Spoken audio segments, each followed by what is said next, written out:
தலைவர் எம்ஜிஆர் இறந்து 38 வருஷம் ஆச்சு. இன்னைக்கு அவருக்கு மரியாதை உண்டு, மதிப்பு உண்டு. எம்ஜிஆரை போல் வர முடியுமா? எம்ஜிஆர் ஆட்சி நான் கொண்டு வருவேன், நான் கொண்டு வருவேன் என்று சொல்லி பல பேர் சொல்றாங்க. எம்ஜிஆர் ஆட்சியை கொண்டு வர வேண்டும் சொன்னால் எம்ஜிஆருடைய பக்தர்களால் தான் முடியும். எம்ஜிஆருடைய ஆட்சி வர வேண்டும் சொன்னால் எம்ஜிஆருடைய தொண்டர்களால் தான் முடியும். இன்றைக்கு அதிமுக ஆட்சி மலரப் போகிறது, திமுக ஆட்சி முடிய போகிறது. மே 5ஆம் தேதி எடப்பாடியார் முதலமைச்சராக பொறுப்பேற்க இருக்கின்றார். அடுத்த மாதம் தேர்தல் அறிவிக்கப்பட இருக்கிறது. அதற்கு அடுத்த மாதம் தேர்தல் நடைபெற இருக்கிறது. அதற்கு அடுத்த மாதம் பதவியேற்பு நடைபெற இருக்கிறது. கோட்டையில் எடப்பாடியாருடைய கொடி பறக்க இருக்கிறது. 5 ஆண்டு காலம் திமுக ஆட்சியிலே ஏதாவது நன்மைகள் உண்டா?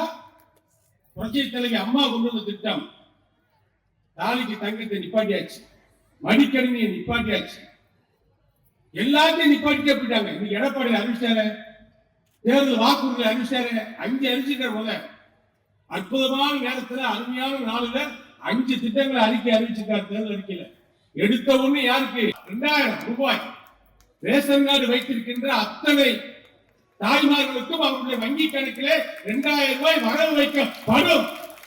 அதிமுக ஆட்சி அமைந்த உடன் உங்களை மாதிரி 5 வருஷமா கொடுக்க கிடையாது.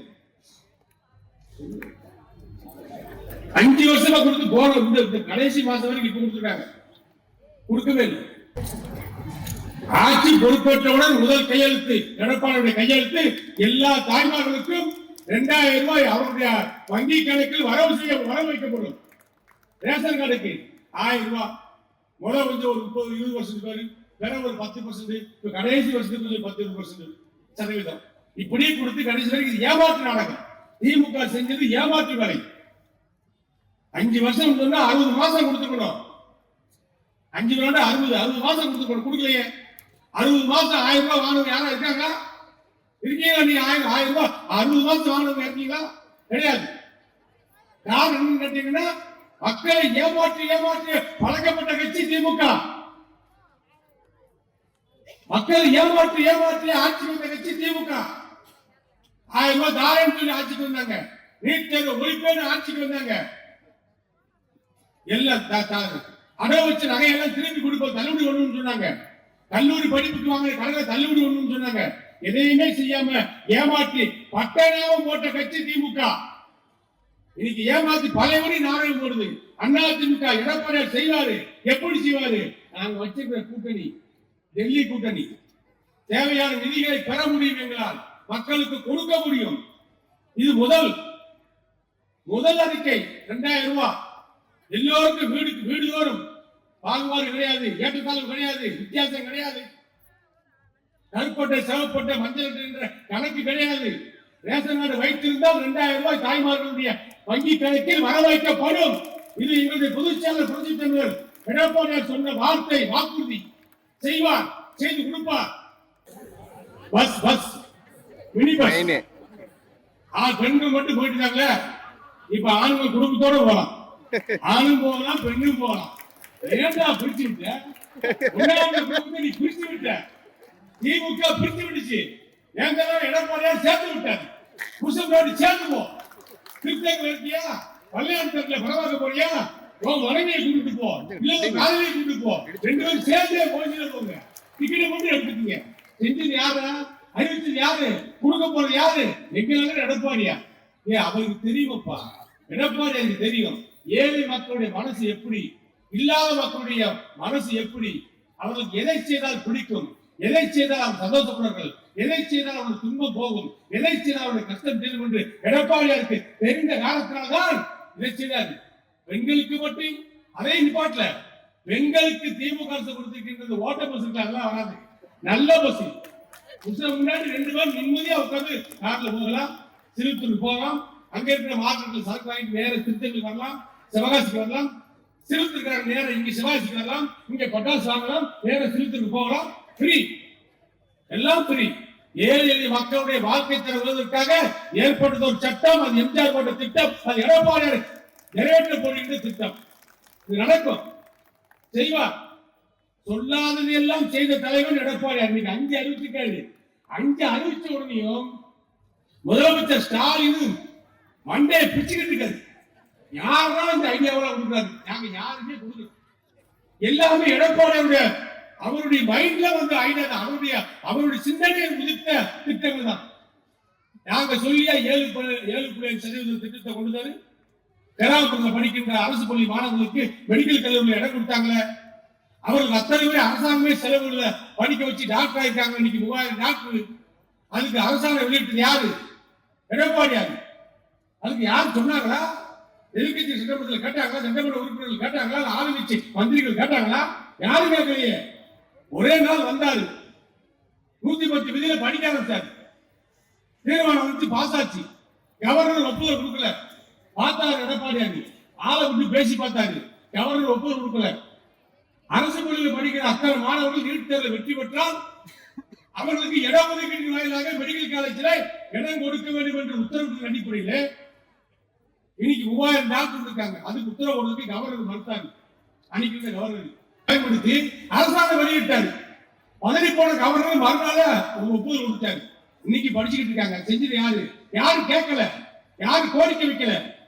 எடப்பாடியாரும் செஞ்ச அற்புதமான ஒரு ஸ்கீம் அது. அதுபோல எடப்பாடியாருடைய எண்ணத்தில் விதித்த ஒரு திட்டம் தான் நான் சொன்ன 5. இன்னும் நிறைய இருக்கு.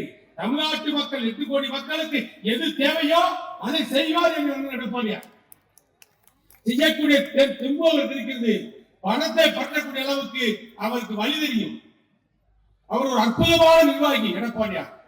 அவர் முதலமைச்சராக வந்த நேரத்தில் 2 ஆண்டுகள் மிகப்பெரிய கொரோனா, தமிழ்நாடே முடங்கி இருந்தது.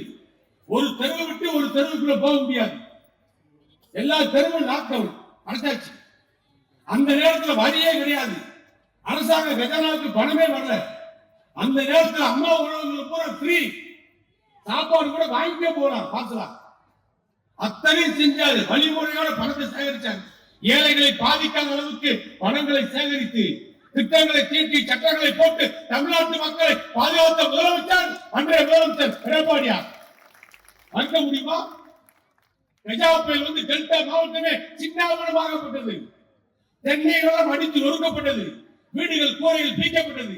அத்தனை பேரை பாதுகாத்த தலைவன் அன்றைய முதலமைச்சர் எடப்பாடியார். இதுபோல் திமுக ஆட்சியில ஒன்று வந்திருக்கிறதா? அத்தனை பேருக்கு வரி வகுத்தத்தை வாங்கி அன்னைக்கு 300 ரூபாய் வரி கட்டினவன் இன்னைக்கு 1000 ரூபாய் கட்டுறான். அன்னைக்கு 500 ரூபாய் கரண்ட் பில் கட்டினவன் இன்னைக்கு 2000 ரூபாய் கட்டுறான். அன்னைக்கு 10,000 ரூபாய்க்கு பத்திரம் முடிச்சவன் இன்னைக்கு 27,000 ரூபாய் பத்திரம் கொண்டிருக்கு. லஞ்சமா 1 லட்சம் கொண்டிருக்கு. எல்லா விலைவாசியும் கூடிருச்சு. மின்சார கட்டணம், வீட்டு வரி, சொத்து வரி, குப்பை வரி, எல்லா வரியும் கூட்டி மக்களுக்கு எந்த நன்மையும் கிடைக்கல. 4 லட்சம் கோடி கடன் தமிழக அரசுக்கு இருந்துச்சு. அண்ணாதிமுக ஆட்சி விட்டு போகும்போது எப்ப வந்து வாங்கின கடன் 47 சுதந்திரத்திலிருந்து வாங்கின கடன் 4 லட்சம் கோடி. திமுக ஆட்சி வந்த பின்பு வாங்கிய கடன் 5 லட்சம் கோடி. 5 வருஷத்துல இவங்க வாங்கிய கடன் 5 லட்சம். 75 வருஷமா வாங்கின கடன் 4 லட்சம் கோடி. யார் திறமைசாலி? எப்படி அடிச்சிருக்காங்க? என்ன பண்ணாலும் தெரியல. இன்னைக்கு தமிழ்நாட்டுடைய கடன் 9 லட்சம் கோடி கடன் தமிழக மக்கள் மீது சுமத்தப்பட்டிருக்கிறது.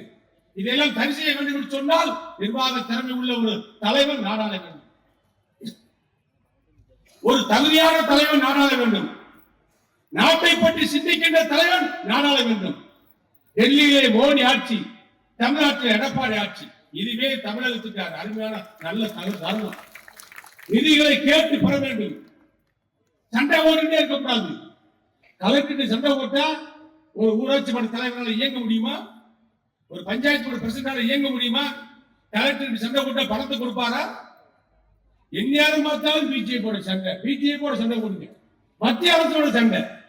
ஆட்சியில மோடி இருக்காருன்னு அவரை போய் பார்த்து கேட்கணும். எங்க திட்டங்கள் 11 மெடிக்கல் காலேஜ் எடப்பாடியார் கேட்டாரு. ஒத்த மெடிக்கல் காலேஜ் நீங்க வாங்க. 5 வருஷம் ஆச்சுல ஒரு மெடிக்கல் காலேஜ் எங்கேயாவது உங்களை கட்டுக்கல. ஒரே வருஷத்துல 11 மெடிக்கல் காலேஜ் மருத்துவக் கல்லூரிகளை கொண்டு வந்த தலைமை யாரு? அன்றைய முதலமைச்சர் எடப்பாடியார். நீங்க ஒண்ணு முடிச்சா இவ்வளவு வாய் பேசுறீங்களே. தமிழ்ங்கிறீங்க, தமிழ் புலமைங்கிறீங்க, திராவிடம்ங்கிறீங்க, எல்லாம் சொல்றீங்க. உண்மையான திராவிடம் யாருன்னா அது அண்ணாதிமுக தான். சமூக நீதி காத்த காவலம் யாருன்னா அது எங்களுக்கு எடப்பாடியார் தான். சமூக நீதி என்ன? சமூக நீதி இல்லாத மக்களை கரம் தூக்கி விட வேண்டும். ஏழை மக்களை உயர்த்தி பிடிக்க வேண்டும். எல்லோருக்கும் எல்லாம் கிடைக்க வேண்டும். இதை செய்வோம் எவனோ அவன் தான் தலைவர், அவர்தான் தமிழ் காவலர் எங்கள் அண்ணன் எடப்பாடியார். இதை திமுக செஞ்சிருக்கா? திமுக பண்ணிருக்கா? எல்லாருக்கும் எல்லாம் கிடைக்குதா? எல்லா மக்களுக்கும் எல்லாம் கிடைச்சிருக்கா? கிடைக்கலையே. கேட்டதும் கிடைக்கல, சொன்னதும் கொடுக்கல. இப்படிப்பட்ட ஆட்சி வேண்டுமா என்பதை நீங்கள் சிந்தித்து பார்க்க வேண்டும். திமுக ஆட்சி வேண்டுமா என்பதை சிவகாசி பகுதி மக்கள் சிந்தித்து பார்க்க வேண்டும். இப்ப திருத்தங்களுக்கு நேற்று அடிக்கல் நாட்டிருக்காங்க. இது என்ன வேடிக்கைன்னா, ஏற்கனவே நரேந்திர மோடி பிரதமர் அடிக்கல் நாட்டிட்டார். அடிக்கல் நாட்டுறாங்க. என்னது எனக்கு என்ன நடக்குது இல்லை. பிரதமர் நரேந்திர மோடி திருத்தங்கள் பாலத்துக்கு அடிக்கல் நாட்டார். திரும்ப அடிக்கல் நாட்டாங்க. என்னதான் நீங்க கதை சுத்தினாலும் சரி, பூ சுத்தினாலும் சரி, சிவகாசியில உங்க பப்பு வேகாது, உங்க பருப்பு வேகாது. மிக்ஸ் பண்ணி விடுறாங்க, சேர்த்து பிடிச்சு விட்டுறான் பஸ்ல. அந்த மினி பஸ்ல ஒன்னா விடாம பிடிச்சு விட்டு புருஷன் 2 பேர் வீட்டுல வராங்க. பொண்டாட்டி என்ன மனைவி பைக்கிட்ட தூக்கிட்டு ஓசி பஸ் வச்சு ஏறி போட்டு போயிரு. மாப்பிள்ளை வேற பின்னாடியே நின்று கிடக்கு.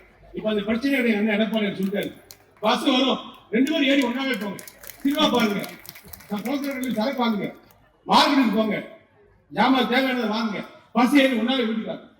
அவங்களை பிரிச்சு விட்டு பாலாக்கி விட்டு யாரு, எடுத்து விட்டு யாரு, சண்டை இழுத்து விட்டு யாரு? திமுக. எடப்பாடியார் சேர்த்து விடுறாங்க.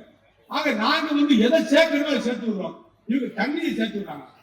என்ன தண்ணி? தாமிரபரணி தண்ணியும் காவிரி தண்ணியும் சேர்த்து விட்டா பிரச்சனை கிடையாது. தாமிரபரணி தண்ணியும் கம்பா தண்ணியும் சேர்த்து விட்டாங்க. எல்லாம் கடல் பிடிச்சு போய் பூரா தர்மாஸ்பத்திரியும் தனியார் ஆஸ்பத்திரியும் பூரா ஊசி போட்டு கிடக்காங்க. பனி வேற ஒத்துக்கல. நல்ல பனி 4 மணிக்கெல்லாம் அடிக்கிறாங்க. தனியார் தான் பெண்கள் தண்ணி குடிக்க வராங்க. கலப்பட தண்ணியை குடிச்சு எல்லாரும் காய்ச்சல் வந்து கிடக்குறாங்க. 100 பேர் வந்து ஆஸ்பத்திரி 300 பேர் இருக்காங்க. ஊசி போடுறதுக்கு யாரு போனா 3 நேரம் உட்கார முடியுது. இந்த பிரச்சனை எல்லாம் தீர்க்கணும். என்ன ஆகணும்? திமுகவை என்ன செய்யணும்? வீட்டுக்கு அனுப்பணும். எல்லோருக்கும் எல்லாம் கிடைக்கணும். மக்கள் சுபிட்சமாக வாழ வேண்டும், சந்தோஷமாக வாழ வேண்டும். எல்லோரும் தைரியமாக நிம்மதியாக வேலைக்கு போகணும். பெண்கள் நிம்மதியாக வீட்டுக்கு வரணும். அதற்கு தேவை நல்ல ஆட்சி. ஒரு சாமானியன், ஒரு விவசாயி நாட்டை ஆள வேண்டும். அது யார் என்று சொன்னால் அதிமுக பொதுச் செயலர் எடப்பாடியார் தான். அவர் ஒருவரால் தான் தமிழகத்தில் நல்ல ஆட்சியை கொடுக்க முடியும். புரட்சி தலைவர் எம்ஜிஆருடைய ஆட்சியை, புரட்சி தலைவர் அம்மாவுடைய ஆட்சியை, அதிமுக ஆட்சியை எடப்பாடியாரால் தான் வழங்க முடியும். நாட்டு மக்கள் இன்னைக்கு தயாரா இருக்காங்க. அந்த அளவுக்கு மக்கள் மத்தியில் இப்போ ஒரு மாற்றம் வந்துருச்சு. ஏமாற்றத்தை கொடுத்த திமுகவை வீட்டுக்கு அனுப்ப வேண்டும். எல்லோருக்குமான ஆட்சியை கொடுக்கின்ற எடப்பாடியாரை கோட்டைக்கு அனுப்ப வேண்டும். ஜேம்ஸ் சார்ஜ் கோட்டை புத்தகத்தில் எடப்பாடியார் இந்த ஆண்டு மே மாதம் 5ஆம் தேதி தேசிய கொடியை ஏற்ற வேண்டும் என்று மக்கள் முடிவெடுத்து விட்டார்கள். சிவகாசி மக்கள் மட்டுமான விதிவிலக்கா? சிவகாசி எப்போதுமே பத்தாப்பு போல் ஜொலிக்கின்ற ஊர். ஒரு முறை ஏமாறுவார்கள், மறுமுறை தூக்கி அடித்து விடுவார்கள். ஜாதியை சொல்லி, மதத்தை சொல்லி, இனத்தை சொல்லி எல்லாம் சிவகாசியில் ஓட்டு வேட்டையாட முடியாது. உழைத்தால்தான் ஓட்டு. உண்மையாக இந்த தொகுதி மக்களுக்கு வேலை செய்தால்தான் ஓட்டு. ஏமாற்ற நினைத்தால் உங்களை ஏமாற்றி விடுவார்கள். நிச்சயமாக இங்கே அதிமுக வெல்லும். 7 தொகுதியிலும், விருதுநகர் மாவட்டத்துடைய 7 தொகுதிகளிலும் அதிமுக வெல்லும். ரெட்டலை வெல்லும். அதிமுக கூட்டணி வெல்லும். இதுதான் நிதர்சனமான உண்மை. இன்னைக்கு எந்த கிராமத்துக்கு போங்க, டீக்கல்ல போய் காலைல 6 மணிக்கு உட்கார்ந்து கூட பாருங்க. ஆண்கள் உட்கார்ந்து பாருங்க, பெண்கள் தண்ணி எடுக்க போற இடத்துல பேசுறத பாருங்க, பைப்படியில பேசுறத பாருங்க. அடுத்து எடப்பாடி தான், அடுத்து நீங்க தான். நம்மளை பார்த்தா அடுத்து நீங்க தான், உங்களுக்கு தான் ஓட்டு. சரியா இருங்க, பாத்துக்கலாம் அப்படிங்க. உங்களுக்கு தான் கிளியரா சொல்லிட்டேன். எங்க டீ கடையில இன்னைக்கு பேச ஆரம்பிக்கிறாங்களோ ஒரு ஆட்சி சோலை முடிச்சு போறாங்க, ஒரு ஆட்சி உருவாக்கிடுவோம். டீ கடையிலையும் அடுப்பாங்கரையிலையும் பெண்கள் பேச ஆரம்பிச்சாங்கன்னா, ஆண்கள் டீ கடையில, பெண்கள் அடுப்பாங்கரையில பேச ஆரம்பிச்சிட்டாங்கன்னா, ஏன்னா அவங்களுக்கு தான் தெரியுது எல்லா விலைவாசி கூடுதலுடைய விளைவு பூரா பெண்கள் தான் அனுபவிக்கிறாங்க. அதிமுக ஆட்சியில் மிக்சி கொடுத்தோம், கிரைண்டர் கொடுத்தோம், தேன் கொடுத்தோம், லேப்டாப் கொடுத்தோம், தாலி தங்கம் கொடுத்தோம். பெண்கள் கற்புமா இருந்தால் அவங்களுக்கு 18,000 நிதி கொடுத்தோம். கற்பிணி பெண்களுக்கு இடுப்பு வலிக்காம இருக்க இடுப்பு வலி லேகியை கொடுத்தோம். எல்லாம் கொடுத்த தலைவி அம்மா எடப்பாடியார் தொடர்ந்து கொடுத்தாரு. நீங்க எல்லாத்தையும் முழுங்கியாச்சு, குட்ட ஓடாச்சு, ஒண்ணு இல்லை. எல்லாரும் திரும்ப வரணும். தமிழ்நாட்டில் இன்னும் 30 வருஷத்துக்கு ஏழை மக்களுக்கு கொடுக்கக்கூடியதை எதையும் நிப்பாட்டக்கூடாது. மக்கள் இன்னும் ஏழை நிலையில் இருக்காங்க. இப்பதான் வளர்ந்து வராங்க பொருளாதாரத்தை. இன்னைக்கு அத்தனையும் புடுங்கி எல்லாத்தையும் நிப்பாட்டாச்சு. சைக்கிள் படிக்கிற பிள்ளைகளுக்கு சைக்கிள் கொடுத்து அண்ணாதிமுக, புத்தகம் கொடுத்து அண்ணாதிமுக, பெண்களுக்கு யூனிஃபார்ம் கொடுத்து அண்ணாதிமுக, படிக்க வச்சு அண்ணாதிமுக, ஆர்ட்ஸ் காலேஜை உருவாக்குறது அண்ணாதிமுக, இன்ஜினியரிங் காலேஜை உருவாக்குறது அண்ணாதிமுக, மருத்துவ உருவாக்குறது அண்ணாதிமுக. திமுக என்ன செஞ்சது சொல்லுங்க, நீங்க பட்டியலிட்டு சொல்லுங்க. ஏதாவது செஞ்சிருக்கீங்களா? ஒண்ணுமே கிடையாது. எல்லாமே எம்ஜிஆர் ஆட்சியில இன்ஜினியரிங் காலேஜ் வச்சு, அம்மா காலத்துல ஆர்ட்ஸ் காலேஜ் வச்சு, எடப்பாடி காலத்துல மெடிக்கல் காலேஜ் வச்சு. உங்க காலத்துல என்ன வந்துச்சு? பேய் தான் வந்துச்சு. ஒண்ணு இல்லையே. திமுக ஆட்சி வரும்போதெல்லாம் பிரச்சனை தான். என்ன பண்ணலாம்? என்ன வந்திருக்கு? திமுக ஆட்சியில் ஒண்ணுமே வரல. ஏழை மக்கள் ஏழையா இருக்குன்னு நினைக்கிறாங்க. பாமர மக்கள் பாமரனாக இருக்கட்டும், படிக்காதவன் படிக்காம இருக்கு நினைக்கக்கூடிய கட்சி தான் திமுக. ஆகவே இந்த ஆட்சியை, இந்த கட்சியை இந்த தேர்தலோடு நம்ம முடிச்சிடணும். வீடு கணிப்பிடணும். ஒரு இடத்தோடு திமுக ஜெயிக்கக்கூடாது. அப்படிப்பட்ட ஒரு நிலைமையை நீங்கள் உருவாக்க வேண்டும். அதிமுக கூட்டணி வந்துட்டு இருக்காங்க. 21 பாருங்க, ஐயா நரேந்திர மோடி வராது. மேல எத்தனை பேர் ஏற போறாங்க பாருங்க. எல்லாம் கேட்பாங்க, அவர் வருவாரா? வருவாரு. இவர் வருவாரா? வருவாரு. அவரு அவரு அப்ப இவரு வருவாரு. எல்லாரும் வந்துடும். அப்ப முடிச்சு நீங்க தான். அப்ப நீங்க தான் முடிச்சு 60% ஓட்டு உங்களுக்கு தான். எல்லாத்தையும் பேசிட்டாங்க எங்க அண்ணன் எடப்பாடி. எங்க அண்ணன் எடப்பாடி தெளிவா பேசிட்டாரு. அதிமுக ஓட்டு ஒத்த ஓட்டு கூட புரியாது. இந்தியாவுடைய பக்தே, அம்மாவுடைய பக்தே, அம்மாவுடைய தொண்டை எல்லாரும் ஓரணியெல்லாம் நாங்க நிற்போம். துப்பாக்கி மாதிரி நிற்போம். திமுக ஆட்சி விட்டு துப்பாக்கி மாதிரி எடப்பாடியோட தலைமையில, அதிமுக தலைமையில எல்லோரும் போட்டு நிற்பாங்க. திமுக வீட்டுக்கு அனுப்பிடுவோம்.